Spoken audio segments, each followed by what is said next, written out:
हरि ओम। आज मातृभाषा कलांश को समस्त को स्वागत और हार्दिक अभिनंदन। आम समस्ते जानीचे जे मनुष्य को ये पृथ्वीर सर्वश्रेष्ठ जीव बोली मान्यता दिया जाए। तार कारण होछि मनुष्य समस्त मध्यरु विचार बुद्धि संपन्न एक कथा कुहा जीव। अन्य पशु पक्षी माने कथा कहि पारंती नाही, किंतु मनुष्य सुंदर कथा कहि पारे। मनुष्य तार कथा को इपरि भाव प्रकाश करे जेपरि तार कथा सुनिवा को भल लगे एवं बुझी मध्य हुए। तेणु कथारे अछि कही जानिले कथा सुंदर, बांधी जानिले मथा सुंदर। अर्थात बांधिया जनाथिले मथा जेमती सुंदर दिशे, कहिबा जनाथिले कथा सेमती सुंदर लागे। मनोभाव को आमे आमर वचन द्वारा बा कथा द्वारा प्रकाश कर। इथिपाई केते गुड़िए उपयुक्त शब्द बा अनेक गुड़िए शब्द व्यवहार करूँ एवं से सब शब्द को खंजा खंजी करी उपयुक्त स्थान खंजा खंजी करी कथबार्ता कर। या फल कौन हुए ना कहवा ओ भाव प्रकाश करवा मनुष्य पाई सहज हुए। खाली जे केते गुड़िए पद को एकत्र लिखिदेले ये ताको वाक्य कह ता नुहे। जदि शब्द गुड़िक भाव प्रकाश करिबा योग्यता बा क्षमता नथिबो बा पद गुड़िक उपयुक्त स्थान रे अवस्थान कर नथिबे किंबा पूर्ण अर्थ प्रकाश करू नथिबे, तेबे सेगुड़ी को वाक्य कह जाय परिबो नाही। से सब को वाक्य पदवाच्य कह जाय परिबो बा से पद गुड़िक वाक्य पदवाच्य नुहति। प्रथम आम किसी दृष्टांत नवा। अरुण काली ख उदाहरण रही गछरे चढ़ी घरे आंब तोड़ीला। ये तीनोटी क ख ग तीनोटी क अंशरे केतोटी पद अच्छी अरुण काली दुईटी पद अच्छी, किंतु ବାକ୍ୟଟି ସମ୍ପୂର୍ଣ୍ଣ ହେଉନାହିଁ, କାରଣ ଏହା ମନର ଭାବକୁ ପ୍ରକାଶ କରିପାରେ ନାହିଁ। ଦ୍ୱିତୀୟରେ ମଧ୍ୟ ଗଛରେ ଚଢ଼ି, ଏହାଦ୍ୱାରା ମଧ୍ୟ ବାକ୍ୟ ସମ୍ପୂର୍ଣ୍ଣ ନୁହେଁ। ତୃତୀୟରେ ଆମ୍ବ ତୋଳିଥିଲା, ବକ୍ତବ୍ୟ ମଧ୍ୟ ସମ୍ପୂର୍ଣ୍ଣ ନୁହେଁ। ଯଦି ଏହି ବାକ୍ୟର ତିନୋଟି ଅଂଶକୁ ଆମେ ଏକତ୍ରିତ କରିଦେବା, ଏକାଠି କରି ଲେଖିବା, କ ଖ ଗର ଅଂଶକୁ ଆମେ ଏକାଠି ଲେଖିବା, ତାହେଲେ କ'ଣ ହେବ ନା ଅରୁଣ କାଲି ଗଛରେ ଚଢ଼ି ଆମ୍ବ ତୋଳିଥିଲା। ଅରୁଣ କାଲି ଗଛରେ ଚଢ଼ି ଆମ୍ବ ତୋଳିଥିଲା, ଏହାଦ୍ୱାରା ବାକ୍ୟ ସମ୍ପୂର୍ଣ୍ଣ ହେଉଛି, ଭାବ ମଧ୍ୟ ପୂର୍ଣ୍ଣ ରୂପରେ ପ୍ରକାଶ ପାଉଛି। ତେଣୁ ଏଇଟି ଏକ ସମ୍ପୂର୍ଣ୍ଣ ବାକ୍ୟ ବା ଶୁଦ୍ଧ ବାକ୍ୟ। ଏହି ବାକ୍ୟରେ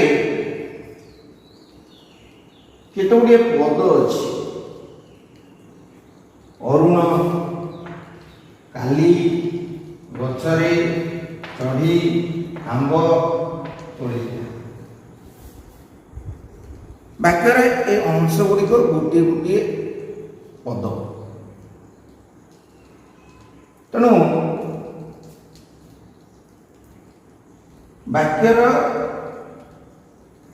ବାକ୍ୟକୁ କେତେଗୁଡ଼ିଏ ଅଂଶରେ ବିଭକ୍ତ କରାଯାଇଥାଏ, ଆଉ ପ୍ରତ୍ୟେକ ଅଂଶ କ୍ଷୁଦ୍ର ଅଂଶକୁ ଗୋଟିଏ ଗୋଟିଏ ପଦ କୁହାଯାଏ। ସେପରି ଆମେ ଯଦି ପ୍ରଶ୍ନ ପଚାରିବା, ତୁ ଖାଇଛୁ, ଏ ପ୍ରଶ୍ନ ସୂଚକ ବାକ୍ୟରେ ମାତ୍ର ଦୁଇଟି ପଦ ଅଛି। ଗୋଟିଏ ହେଉଛି ତୁ, ଅନ୍ୟଟି ହେଉଛି ଖାଇଛୁ। ତାର ଉତ୍ତର ଆସୁଛି ହଁ। ତେଣୁ ହଁ ମଧ୍ୟ ଗୋଟିଏ ପଦ। ମାତ୍ର ଏକ ବା ଦୁଇଟି ପଦକୁ ନେଇ ମଧ୍ୟ ଗୋଟିଏ ବାକ୍ୟ ଗଠିତ ହୋଇପାରୁଛି, ଯଦି ମନର ଭାବ ପୂର୍ଣ୍ଣ ରୂପେ ପ୍ରକାଶ ପାଇପାରୁଛି। ତାହେଲେ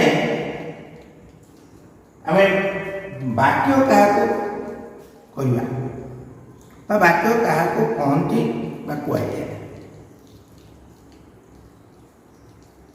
ଏକାଧିକ ପଦ ମିଳିତ ହୋଇ ମନର ଭାବକୁ ପୂର୍ଣ୍ଣ ରୂପେ ପ୍ରକାଶ କଲେ। ଏକାଧିକ ପଦ ମିଳିତ ହୋଇ ମନର ଭାବକୁ ପୂର୍ଣ୍ଣ ରୂପେ ପ୍ରକାଶ କଲେ ବାକ୍ୟ ହୁଏ। ତେଣୁ ବାକ୍ୟ କାହାକୁ କହିଲେ? ଏକ ବା ଏକାଧିକ ପଦ ମିଳିତ ହୋଇ ମନର ଭାବକୁ ସମ୍ପୂର୍ଣ୍ଣ ରୂପେ ପ୍ରକାଶ କଲେ ବାକ୍ୟ ହୁଏ। ତେଣୁ ଗୋଟିଏ ଶୁଦ୍ଧ ବାକ୍ୟର ଲକ୍ଷଣ ବିଷୟରେ ଆଲୋଚନା କରିବା। କି ଗୋଟିଏ ଶୁଦ୍ଧ ବାକ୍ୟର କେତେ ଗୁଡ଼ିଏ ବୈଶିଷ୍ଟ୍ୟ ଥାଏ ବା ବିଶେଷତ୍ୱ ଥାଏ, କାହିଁକି ତାକୁ ବାକ୍ୟ କୁହାଯାଏ, କେଉଁ ଗୁଣ ବା କେଉଁ ଲକ୍ଷଣ ଦୃଷ୍ଟିରୁ ସେଠି ବାକ୍ୟ ନୁହେଁ, ଆଉ କେଉଁ ଲକ୍ଷଣ ଦୃଷ୍ଟିରୁ ତାହାକୁ ବାକ୍ୟ କୁହାଯାଏ, ସେଗୁଡ଼ିକ ବାକ୍ୟର ବୈଶିଷ୍ଟ୍ୟକୁ ମଧ୍ୟ ବାକ୍ୟର ଲକ୍ଷଣ ବୋଲି କୁହାଯାଏ। ବାକ୍ୟାଂଶାତ୍ ଯୋଗ୍ୟତାକାଂକ୍ଷା ସତି ଯୁକ୍ତ ପଦୋଚ୍ଚୟ। ବାକ୍ୟାଂଶାତ୍ ଯୋଗ୍ୟତାକାଂକ୍ଷା ସତି ଯୁକ୍ତ ପଦୋଚ୍ଚୟ। ଅର୍ଥାତ୍ ଗୋଟିଏ ଶୁଦ୍ଧ ବାକ୍ୟରେ ତିନୋଟି ଲକ୍ଷଣ ପରିଲକ୍ଷିତ ହୋଇଥାଏ। ତେଣୁ ସେହି ଲକ୍ଷଣ ଗୁଡ଼ିକ ହେଉଛି, ଏଥିରେ ଯୋଗ୍ୟତା, ଦ୍ୱିତୀୟରେ ଆକାଂକ୍ଷା, ତୃତୀୟଟି ହେଉଛି ଆସ। ବାକ୍ୟର ଲକ୍ଷଣ ଗୁଡ଼ିକ ମଧ୍ୟରୁ ପ୍ରଥମ ଲକ୍ଷଣ ଆମେ ଦେଖିବା ଯୋଗ୍ୟତା। এই ଯୋଗ୍ୟତା ସମ୍ପର୍କରେ ଆଲୋଚନା କରିବା ପୂର୍ବରୁ କେତେ ଗୁଡ଼ିଏ ଉଦାହରଣକୁ ଆମେ ଲକ୍ଷ୍ୟ କରିବା। ବାଳକଟି ଉଡ଼ୁଅଛି, ଏଠି ଏକ ବାକ୍ୟ ନୁହେଁ, କାରଣ ବାଳକର ଉଡ଼ିବାର କ୍ଷମତା ନାହିଁ। ଛେଳି ଗୀତ ଗାଉଅଛି, ଛେଳିର ଗୀତ ଗାଇବାର ଶକ୍ତି ନାହିଁ। ଗଛଟି ପାଣିରେ ଜଳିଗଲା, ପାଣିର ଜାଳିବାର କ୍ଷମତା ମଧ୍ୟ ନାହିଁ। ତେଣୁ ଏଗୁଡ଼ିକ ବାକ୍ୟ ନୁହନ୍ତି। ଯଦି ଆମେ ତାକୁ କହିବା ଯେ ବାଳକଟି ଦୌଡ଼ୁଅଛି, ତାହେଲେ ତାହା ଏକ ବାକ୍ୟ ହେବ, କାରଣ ବାଳକର ଦୌଡ଼ିବାର କ୍ଷମତା ଅଛି। ସେପରି ସବିତା ଗୀତ ଗାଉଅଛି, ସବିତା ଗୀତ ଗାଇବା ପାଇଁ ଯୋଗ୍ୟ, ଛେଳିଟି ଗୀତ ଗାଇବାକୁ ଅଯୋଗ୍ୟ। ବାଳକଟି ଦୌଡ଼ିବା ପାଇଁ ଯୋଗ୍ୟ, କିନ୍ତୁ ବାଳକଟି ଉଡ଼ିବା ପାଇଁ ଅଯୋଗ୍ୟ। ସେପରି ଗଛଟି ପାଣିରେ ଜଳିଗଲା, ପାଣି ଜାଳିବା ପାଇଁ ଅକ୍ଷମ, କିନ୍ତୁ ଗଛଟି ନିଆଁରେ ଜଳିଗଲା। କହିଲେ ନିଆଁର ଜାଳିବାର ଶକ୍ତି ଅଛି ବା କ୍ଷମତା ଅଛି। ଉପରୋକ୍ତ ବାକ୍ୟ ଗୁଡ଼ିକରେ କର୍ତ୍ତା ଓ କ୍ରିୟାପଦ ଉପଯୁକ୍ତ ଭାବରେ ସଜ୍ଜୀକରଣ ହୋଇଥିଲେ ମଧ୍ୟ ଏଗୁଡ଼ିକୁ ବାକ୍ୟ କୁହାଯାଉ ନାହିଁ, କାରଣ ପାରସ୍ପରିକ ପଦ ଗୁଡ଼ିକର ପାରସ୍ପରିକ ସମ୍ବନ୍ଧର ଅଭାବ। କିନ୍ତୁ এই ବାକ୍ୟ ଗୁଡ଼ିକରେ ପଦ ଗୁଡ଼ିକର ପାରସ୍ପରିକ ସମ୍ବନ୍ଧ ଅଛି। ତେଣୁ ଏହି ବାକ୍ୟ ଗୁଡ଼ିକ ବାଳକଟି ଦୌଡ଼ୁଅଛି, ସବିତା ଗୀତ ଗାଉଅଛି, ଗଛଟି ନିଆଁରେ ଜଳିଗଲା, ଏଗୁଡ଼ିକ ବାକ୍ୟ ଅଟନ୍ତି। ତେଣୁ ଏଥିରେ ଆମେ ଯୋଗ୍ୟତା କାହାକୁ ପାଇଯାଏ, ଏଥିରୁ ଉପଲବ୍ଧି ହେଉଛି ଯେ ବାକ୍ୟରେ ବ୍ୟବହାର କରାଯାଇଥିବା ପଦ ଗୁଡ଼ିକର ପାରସ୍ପରିକ ସମ୍ବନ୍ଧକୁ ବା ସମ୍ପର୍କକୁ ଯୋଗ୍ୟତା କୁହାଯାଏ। ସେପରି ଆକାଂକ୍ଷା, ଅନ୍ୟ ଏକ ଲକ୍ଷଣ ହେଉଛି ଆକାଂକ୍ଷା। ଆକାଂକ୍ଷାର ଅନ୍ୟ ନାମ ଅପେକ୍ଷା। ଯେ ମଦନ ସହିତ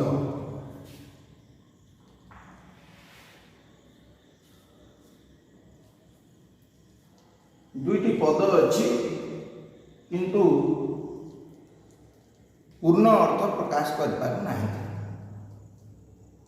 ଆଉ କିଛି ପଦକୁ ଅପେକ୍ଷା କରୁଛନ୍ତି, ଆଉ କିଛି ପଦର ଅପେକ୍ଷା ରହିଛି। ସେପରି ରବିବାର ଦିନ ଚପଳା ମନର ଭାବକୁ ପୂର୍ଣ୍ଣ ରୂପେ ପ୍ରକାଶ କରିହେଉନାହିଁ, କିଛି ଅର୍ଥ ଅପ୍ରକାଶିତ ରହୁଛି, କିଛି ପଦର ଅପେକ୍ଷା ରହିଛି। ଆଉ ସେଇ ପଦ ଗୁଡ଼ିକ ଯୋଗ କରିଦେଲେ ତାହା ଏକ ପୂର୍ଣ୍ଣ ବାକ୍ୟ ହେବ, ପୂର୍ଣ୍ଣ ଅର୍ଥ ପ୍ରକାଶ କରିପାରିବ। ପୁଣ ନା ମଦନ ସହିତ ତାଙ୍କ ବାପା ଆସିବେ, ବା ମଦନ ସହିତ ତାଙ୍କ ମା ଆସିବେ କି ମାମୁଁ ଆସିବେ, ତାହେଲେ ଏଇ ଯେଉଁ ଅବଶିଷ୍ଟ ପଦ ଗୁଡ଼ିକୁ ଆମେ ଯୋଡ଼ିଦେଲେ ତାହା ପୂର୍ଣ୍ଣ ଅର୍ଥ ପ୍ରକାଶ କରୁଛି। ମଦନ ସହିତ ତାଙ୍କ ବାପା ଆସିବେ, ଏହା ଏକ ବାକ୍ୟ ପଦବାଚ୍ୟ। ସେହିପରି ରବିବାର ଦିନ ଚପଳା ଭୁବନେଶ୍ୱର ଯିବ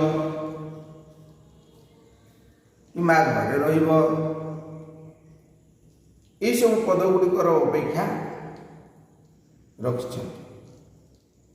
ତେଣୁ ଏଗୁଡ଼ିକ ଏକ ଏକ ବାକ୍ୟ। ମଦନ ସହିତ ତାଙ୍କ ବାପା ଆସି ଏକ ବାକ୍ୟ, ରବିବାର ଦିନ ଚପଳା ଭୁବନେଶ୍ୱର ଯିବ ମଧ୍ୟ ଏକ ବାକ୍ୟ। କିନ୍ତୁ ମଦନ ସହିତ ଏହା ବାକ୍ୟ ପଦବାଚ୍ୟ ନୁହେଁ, କାରଣ କେତେ ଗୁଡ଼ିଏ ପଦର ଅପେକ୍ଷା ରହିଛି, ସମ୍ପୂର୍ଣ୍ଣ ଅର୍ଥ ପ୍ରକାଶ କରିପାରୁ ନାହିଁ।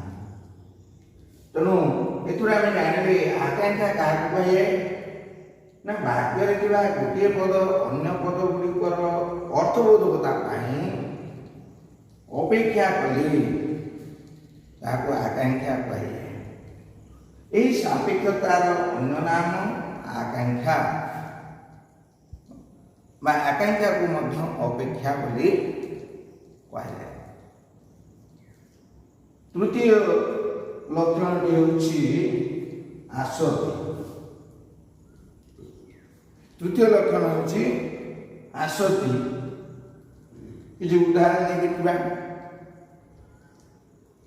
ହୋଇ ହେଲେ ପ୍ରାପ୍ତ ବୁଦ୍ଧତ୍ଵ, ହୋଇ ହେଲେ ପ୍ରାପ୍ତ ବୁଦ୍ଧତ୍ଵ ଗୌତମ ତପସିଦ୍ଧ।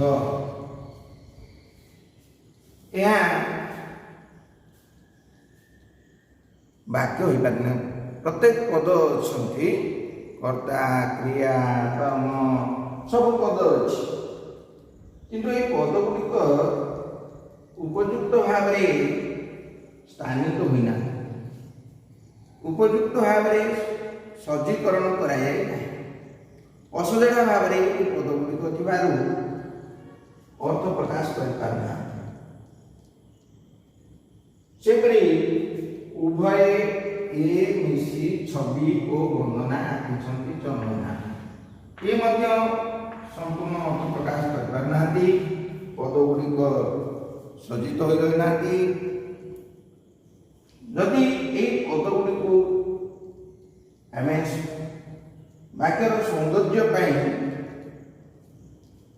ଉପଯୁକ୍ତ ସ୍ଥାନରେ ଉପଯୁକ୍ତ ପଦ ଗୁଡ଼ିକୁ ସଜ୍ଜୀକରଣ କରିବା, ତାହେଲେ ବାକ୍ୟ ହୋଇପାରିବ। ଯେପରି ଗୌତମ ତପସିଦ୍ଧ ହୋଇ ବୁଦ୍ଧତ୍ୱ ପ୍ରାପ୍ତ ହେଲେ, ଗୌତମ ତପସିଦ୍ଧ ହୋଇ ବୁଦ୍ଧତ୍ୱ ପ୍ରାପ୍ତ ହେଲେ, ଏହା ଏକ ବାକ୍ୟ। ଉପଯୁକ୍ତ ପଦ ଉପଯୁକ୍ତ ସ୍ଥାନରେ ସ୍ଥାନିତ ହୋଇଛନ୍ତି। ସେପରି ଚନ୍ଦନା ଓ ବନ୍ଦନା ଉଭୟ ମିଶି ଏ ଛବି ଆଙ୍କିଛନ୍ତି, ଚନ୍ଦନା ଓ ବନ୍ଦନା ଉଭୟ ମିଶି ଏ ଛବି ଆଙ୍କିଛନ୍ତି। ତେଣୁ ଏ ମଧ୍ୟ ଏକ ବାକ୍ୟ। ତେଣୁ ଆସକ୍ତି କାହାକୁ କହିଲେ ନା ବାକ୍ୟରେ ଥିବା ପଦ ଯୋଜନା ବା ସୌନ୍ଦର୍ଯ୍ୟ ହେଉଛି ଆସକ୍ତି। ଏହି ଆସକ୍ତି ଦ୍ୱାରା କାହା ପରେ କେଉଁ ପଦ ରହିଲେ ତାହା ବାକ୍ୟର ଭାବକୁ ସ୍ପଷ୍ଟ ଭାବରେ ପ୍ରକାଶ କରିପାରିବ, ତାହା ବୁଝାଏ। ତେଣୁ ଆସକ୍ତିକୁ ମଧ୍ୟ ପଦ ବିନ୍ୟାସ କୁହାଯାଏ। ଅର୍ଥାତ୍ ବାକ୍ୟରେ ପଦମାନଙ୍କର ସାର୍ଥକ ଶୃଙ୍ଖଳିତ ସଜ୍ଜୀକରଣ, ସାର୍ଥକ ଶୃଙ୍ଖଳିତ ସଜ୍ଜୀକରଣକୁ ମଧ୍ୟ ଆସକ୍ତି କୁହାଯାଏ। ତେଣୁ आमे आज वाक्य क्या कहुए वाक्यर लक्षण योग्यता आकांक्षा आसक्ति ये विषय आलोचना कले परवर्ती कालांश खंडवाक्य वाक्यांश विषय आलोचना करवा आज धन्यवाद।